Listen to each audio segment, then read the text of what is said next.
చాలా సంఘాలు పుడుతూ ఉంటాయి. అవి కాలగర్భంలో కలిసిపోతూ ఉంటాయి. కొన్ని సంఘాలు పుట్టినప్పుడు ఒక ఉద్దేశంతో పుడుతూ ఉంటాయి. కానీ ఆ సంఘాలు దారి మళ్ళి అవి ఎక్కడెక్కడికో వేరే భావజాలంతో అవి వేరే దాంట్లో కలిసిపోతూ ఉంటాయి. కాబట్టి ప్రపంచంలో అతిపెద్ద ఆర్గనైజేషన్ ఏదైనా ఉందంటే రాష్ట్రీయ స్వయం సేవక్ సంఘ్. అదేవిధంగా ప్రపంచంలోనే అతి ఉన్నతమైనటువంటి విలువలు కలిగినటువంటి సంస్థ ఏదైనా ఉంటే భారతీయ స్వయం సేవక్ సంఘ్. ఇది నేను చెప్పట్లేదు. కొన్ని ఏవైతే సర్వేలు చేస్తూ ఉంటాయో, సర్వేలు చేసినటువంటి సంస్థలు మన దేశంలోనే కాకుండా ఇతర దేశాల్లో ఉన్నటువంటి సంస్థలు కూడా దీన్ని అంగీకరించాయి. కాబట్టి ఇటువంటి సంస్థ మన యొక్క భారతదేశంలో ఎక్కడైనా సరిహద్దుల్లో ఏ అల్లరి జరిగినా కూడా మన యొక్క భారత్ ఆర్మీ వాళ్ళతో సమానంగా మన యొక్క ఆర్ఎస్ఎస్ స్వయం సేవకులు సేవ చేస్తూ ఉంటారు. అదే కాకుండా మన భారతదేశం లోపల ఏదైనా ప్రకృతి వైపరీత్యాలు జరిగినప్పుడు కూడా మేమంటూ ఉన్నామంటూ చెప్పి వాళ్ళని ఎవరు పిలిచినా పిలవకపోయినా వాళ్ళు స్వచ్ఛందంగా స్వయంగా వస్తూ వాళ్ళు స్వయంగా సేవ చేస్తుంటారు. అందుకే స్వయం సేవకులు అంటారు వాళ్ళని. కాబట్టి ఇటువంటి తరుణంలో కేరళలో ఏదైతే వయనాడులో జరిగినటువంటి ఒక సంఘటన, ఆ సంఘటనలో ఆ యొక్క చుట్టుపక్కల ఉన్నటువంటి కార్యకర్తలు ఎవరైతే ఉంటారో స్వయం సేవకులు వెళ్ళి సేవ చేస్తున్న తరుణంలో ఇద్దరు కార్యకర్తలు చనిపోయారు.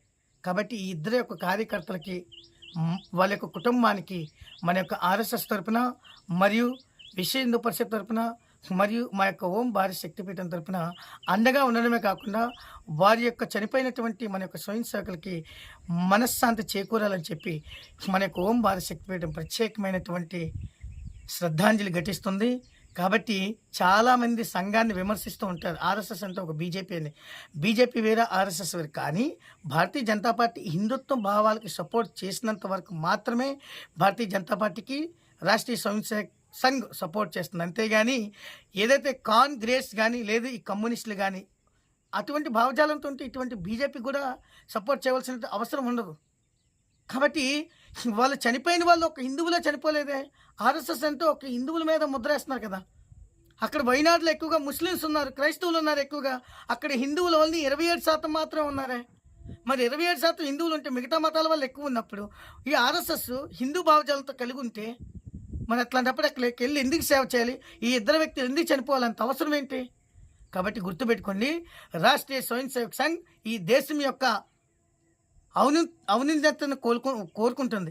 ఈ యొక్క రాష్ట్రీయ స్వయం సేవక్ సంఘ్ ఏదైతే భరతమాత యొక్క జగద్గురు కావాలని కోరుకుంటుంది. భారతదేశంలో ఉన్న వాళ్ళందరూ భారతీయులు అనేటువంటి ఒకే భావంతో ఉంటుంది. కాబట్టి ఈ యొక్క భరతమాతకి సేవ చేయాలని ఒకే ఒక భావంతో ఈ భారతదేశంలో ఉన్న వాళ్ళందరూ కూడా భరతమాత బిడ్డలని ఒకే ఒక భావంతో సేవ చేస్తున్నట్టే. అంతేగాని హిందుత్వం అనేది ఒక మతం కాదు. హిందుత్వం అనేది భారతీయ జీవన విధానం.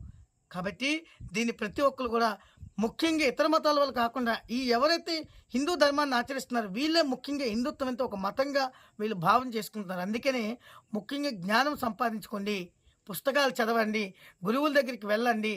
మిడిమిడి జ్ఞానంతో మీ ఇంట్లో భగవద్గీత రాకపోయినా అన్ని దేవుళ్ళు సమానమని చెప్పి అబద్ధాలు చెప్పకండి. కాబట్టి ఇలాంటి అబద్ధాలు మాట్లాడితే ఇటువంటి కర్మ మన పిల్లల మీద పడుతుంది. కాబట్టి దయచేసి హిందువులందరూ కూడా కొంచెం అర్థం చేసుకోండి.